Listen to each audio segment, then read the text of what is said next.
사울은 그가 죽임당함을 마땅히 여기더라. 그날에 예루살렘에 있는 교회에 큰 박해가 있어 사도 외에는 다 유대와 사마리아 모든 땅으로 흩어지니라.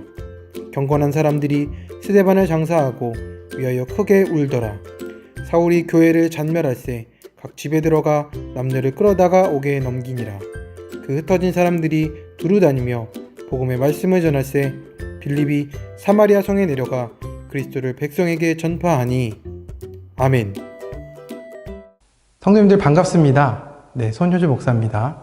이번 한 주간 동안은 저희 부목사들이 사도행전으로 우리 성도님들과 은혜를 나누도록 하겠습니다.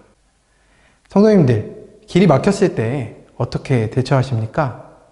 기다리십니까? 아니면 돌아가십니까?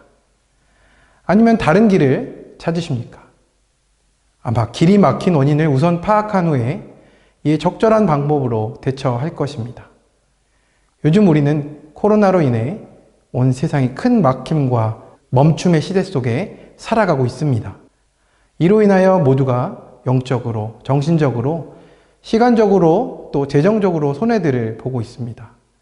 그럼에도 당장 어떤 행동을 취해야 할지를 잘 모른 채 전전긍긍하고 있습니다.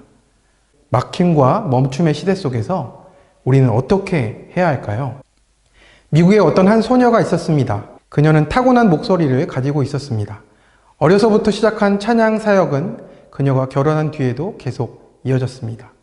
그러던 중에 휴스턴에 있던 큰 교회의 75주년 기념 행사에 초청을 받았습니다. 그녀는 나 같은 죄인 살리신을 불렀고 이는 모두에게 큰 감동을 주었다고 합니다. 교인들은 앵콜을 요청했고 그녀는 기꺼이 응했습니다. 노래를 마치고 자리로 돌아오는데 놀랄 만큼 선명하게 하나님이 말씀하셨습니다. 즐거운 시간이 되었니? 드니스, 넌 앞으로 다시는 찬양을 못하게 될 것이다. 놀랍게도 그 음성을 들은 이후로 어느 곳에서도 찬양 요청이 들어오지 않았습니다. 자신에 대해서 나쁜 소문이 난 것도 아니었는데 말이죠. 그런데 그 순간부터 찬양 요청이 들어오지 않았고 때문에 찬양 사역의 길이 막혀버리고 말았습니다. 드니스는 그 동안을 돌아보니 하나님이 받아야 할 영광을 자신이 가로챈 결과였음을 잘 알았습니다. 이 문제로 인해서 그녀는 심히 괴로운 시간을 보냈습니다. 하나님께 마음을 다하고 집중하며 다시는 그와 같은 잘못을 범하지 않기 위해 하루하루 깊이 생각하며 지냈습니다. 이제 드니스는 평범한 주부가 되었습니다. 그러던 어느 날 하나님께서는 두 자녀를 낳으면서 겪었던 일들을 통하여 가정에 대해 새로운 사실들을 그녀에게 깨닫게 하셨고 자녀 교육에 대한 특별한 지혜들을 알게 하셨습니다.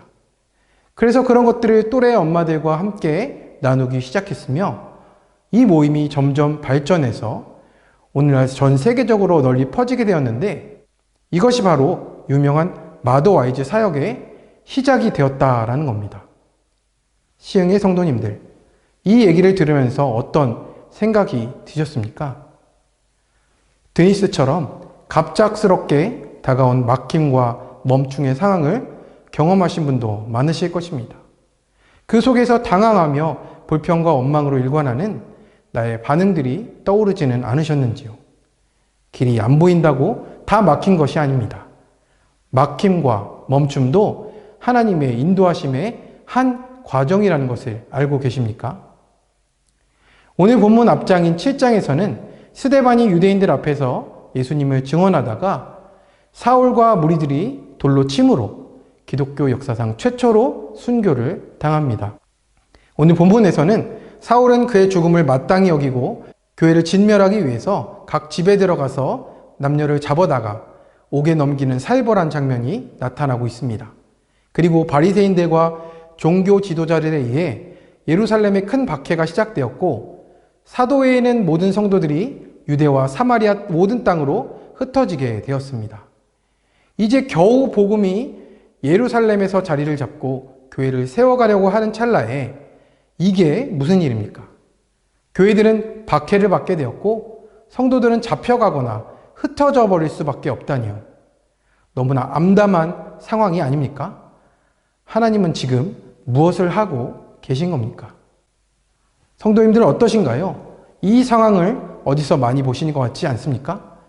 이제 나도 교회 좀 잘 다녀보려 하고 신앙생활도 더 열심히 해보고자 했더니 오히려 어려운 일이 닥치고 방해받는 일이 더 생기다니요. 그럴 때 우리는 하나님께 무엇이라 질문합니까? 하나님 왜 그러십니까? 지금 뭘 하고 계신 거예요? 왜 하필이면 이때 이런 일들이 나에게 생깁니까? 우리의 생각과 수준에서는 정말 이해할 수 없는 일입니다. 우리가 믿음을 가지고 세상을 살아가려 하다 보면 나 자신에게 조금의 어려움이 오거나 핍박이 오고 피해가 올 상황이 예상된다면 어떻게 하십니까? 우리의 마음이 움츠러들게 되고 믿음으로 하려고 했던 일들도 누가 말하기 전에 오히려 먼저 중단하고는 합니다. 아마도 우리의 대부분이 그럴 것입니다. 그리고 우리는 말합니다. 하나님의 뜻이 아닌가 봐. 거 봐. 하나님도 막으시잖아. 그러면서 그냥 나도 세상 사람들처럼 평범하게 살자. 그러면 되겠지. 그렇게 8장 1절에서부터 3절까지의 상황 가운데 두려움 속에 그냥 살아갑니다. 1절에서 3절에서는 어떤 일이 벌어집니까? 믿음의 사람 스데반이 사울과 그 무리들에게 순교를 당한 직후의 일입니다. 경건한 사람들은 순교자 스데반을 위해 장사하고 크게 울고 있습니다. 그리고 이제 예루살렘의 성도들은 흩어지게 되었고 숨어있던 남녀들은 사울에게 발각되어 옥에 넘겨집니다. 모든 일이 끝난 것처럼 보여집니다. 하나님의 일은 막힌 것일까요? 하지만 끝이 아니었습니다. 아니, 이제 시작입니다. 말도 안 되는 얘기 같지만 그게 맞습니다. 지금 우리는 무엇을 보고 있습니까? 사도행전입니다. 누가가 쓴 이 책은 사실 사도행전이라는 제목을 달긴 했지만 사도행전은 사실 성령행전이라는 말로 불러도 과언은 아닙니다. 즉 성령의 행전입니다. 그러니 성령께서 바라보는 대로 성령께서 인도하시는 대로 따라가야 이 모든 일이 해석되기 시작합니다. 그런데 어떻습니까? 우리는 지금 성령께서 이끄시는 대로 따라가고 있습니까? 그 말은 이렇게 이해될 수도 있습니다. 지금 나는 성령께서 인도하시고 성령께서 바라보시는 대로 나의 삶을 해석하고 있느냐는 말입니다. 내가 보고 내 생각대로 상황을 보면 모든 것이 막혔다 생각하고 하나님의 뜻이 아니라 하면서 멈추었다면 어떻게 되었겠습니까? 사도행전은 8장 3절에서 끝났지 않겠습니까? 하지만 그렇지 않습니다. 성령께서는 멈추지 않으십니다. 하나님의 말씀은 막히지 않았습니다. 8장 4절과 5절의 말씀을 한번 같이 읽어보겠습니다. 그 흩어진 사람들이 두루다니며 복음의 말씀을 전할세 빌립이 사마리아 성에 내려가 그리스도를 백성에게 전파하니. 흩어진 성도들이 어떻게 되었습니까? 3절의 상황에서 4절의 상황은 참으로 기가 막힌 반전으로 나타납니다. 흩어진 사람들이 두루 다니기 시작했습니다. 그동안 모여만 있던 예루살렘의 성도들이 두루 다니며 복음의 말씀을 전하기 시작한 것입니다. 이제 복음의 말씀이 예루살렘을 넘어가기 시작했습니다. 막힌 게 아니라 하나님의 길로 인도하시는 과정이었습니다. 바로 사도행전 1장 8절의 말씀이 성취되어지기 시작하는 것입니다.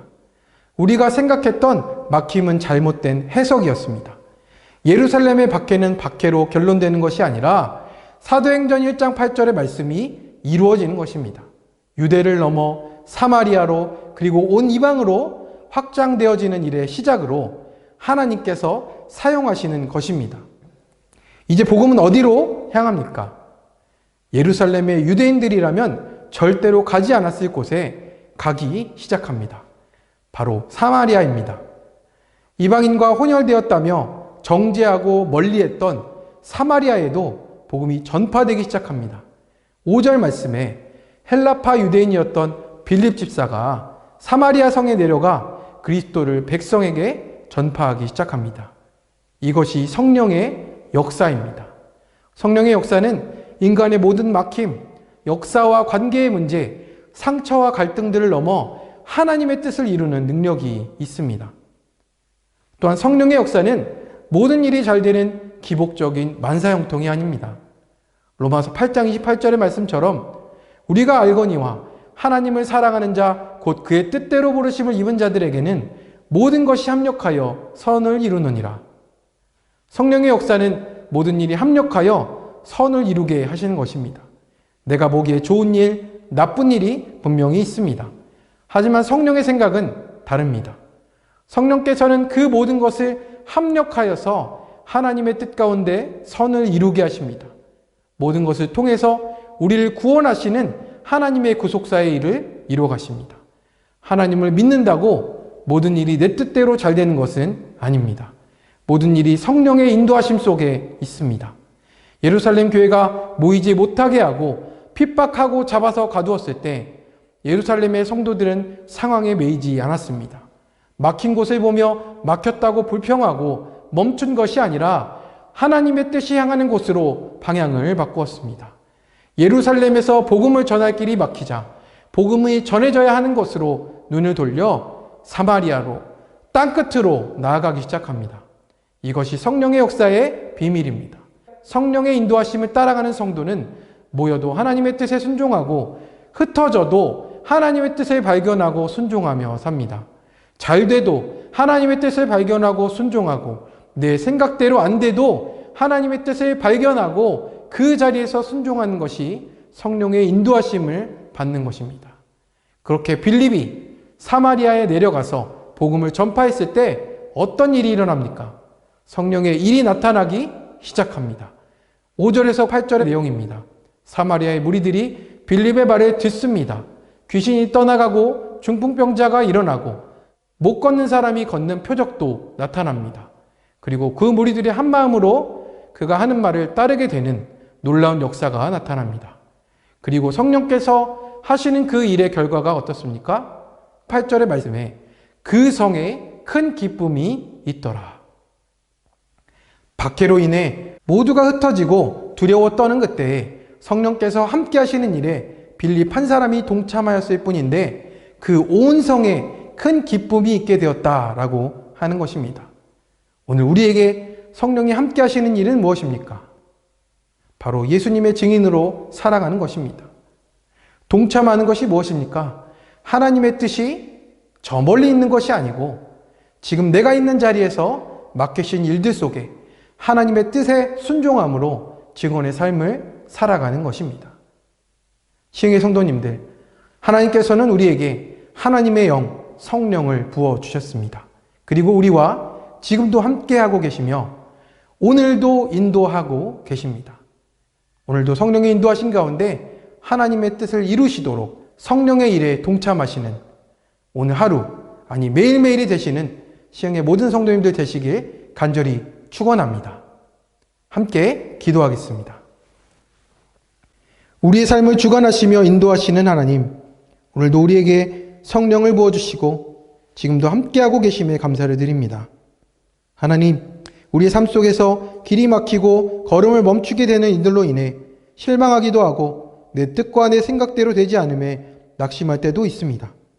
하지만 오늘의 말씀처럼 내가 내 생각과 눈으로 나의 삶을 바라보는 것이 아니라 성령께서 바라보시는 대로 성령의 뜻대로 인도하심을 믿고 주님을 따라가게 하여 주옵소서.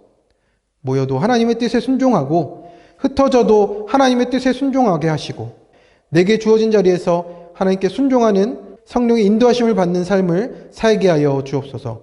그러므로 말미암아 오늘도 그리고 매일매일 하나님이 주시는 큰 기쁨이 내 삶의 자리에 풍성하게 나타날 수 있게 하여 주옵소서.